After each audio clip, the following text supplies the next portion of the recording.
1919 में हुए जलियांवाला बाग हत्याकांड के बाद एक 12 साल के बच्चे ने प्रण लिया कि वो ब्रिटिश साम्राज्य को खत्म कर देगा।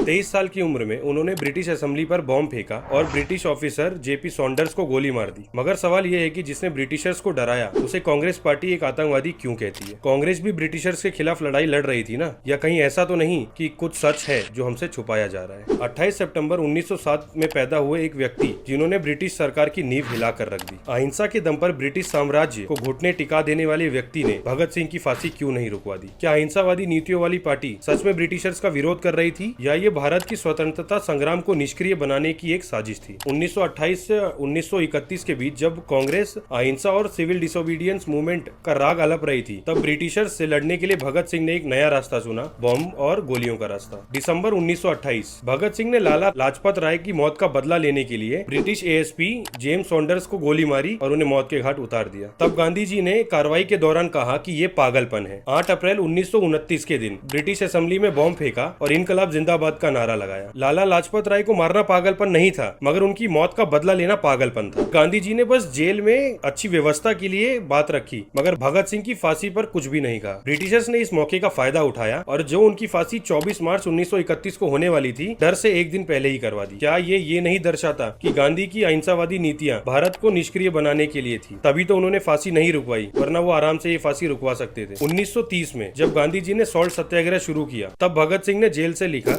गांधी जी का अहिंसावादी रास्ता ब्रिटिश को भगवान समझकर मनाने की कोशिश करवाता है और ये मेरे लिए बेईमानी है। उनका मानना था कि क्रांति बम पिस्तौल से नहीं बल्कि विचारों से आती है, मगर ब्रिटिशर्स की गोलियों का जवाब शब्दों से नहीं दिया जा सकता। 1929 में जब कांग्रेस ने लाहौर अधिवेशन में जहां नेहरू ने डोमिनियन की मांग करी और भारत का झंडा फहराया, वहीं भगत सिंह ने कांग्रेस को कायरों का क्लब घोषित कर दिया। उन्होंने 1928 में अपनी ही party Hindustan socialist republic association की स्थापना करी और उनके मैनिफेस्टो में लिखा कि कांग्रेस अमीरों की दलाल है, उन्हें गरीबों से कोई मतलब नहीं है और वो ब्रिटिशर्स के साथ मिलकर गरीबों का खून चूसती है। 1931 में जब गांधी इरविन पैक्ट पर साइन हुई, तब भगत सिंह ने जेल से लिखा, आपने ब्रिटिश से सिर्फ नमक का टैक्स हटवाया, लेकिन मेरी फांसी रोकने के लिए एक मांग तक नहीं करी। क्या यह है आपका स्वराज? ब्रिटिश ने उन्हें आतंकवादी कहा, गांधी ने उन्हें इम्पेशेंट कहा और कांग्रेस ने उन्हें मुसीबत कहा, और उसका जवाब भगत सिंह ने दिया कि मैं एक नास्तिक हूँ और मेरे लिए सबसे ऊपर देश की आजादी है। 8 अप्रैल 1929 के दिन भगत सिंह ने ब्रिटिश असेंबली में बम फेंककर ब्रिटिशर्स को चुनौती दे दी और बम फोड़कर इनकलाब जिंदाबाद के नारे तक लगाए। सॉन्डर्स की हत्या के बाद ब्रिटिशर्स ने लगभग 500 क्रांतिकारियों को पकड़ा, लेकिन एक साल तक वो भगत सिंह को पकड़ने की कोशिश में रहे, मगर वो पकड़ नहीं पाए। 1930 के लाहौर कॉन्स्पिरेसी केस में ब्रिटिश जज ने इन्हें ब्रिटिश इंडिया के लिए सबसे बड़ा खतरा बताया। गवर्नर की सीक्रेट नोट में ये लिखा है कि 23 साल का ये लड़का ब्रिटिश साम्राज्य की पूरी नींव हिला सकता है, और डर के मारे ब्रिटिश सरकार ने ये कार्रवाई 6 महीने में ही खत्म कर दी और फांसी की तारीख 24 मार्च 1931 रख दी और उनकी लाश को सतलज नदी के किनारे चुपचाप चोरी से जला दिया। जब ये बात पूरे देश में फैली तो उस दिन पूरे भारत में लगभग 30,000 कारखाने बंद हुए। 23 मार्च 1931 जब भगत सिंह को फांसी दी गई, उसके बाद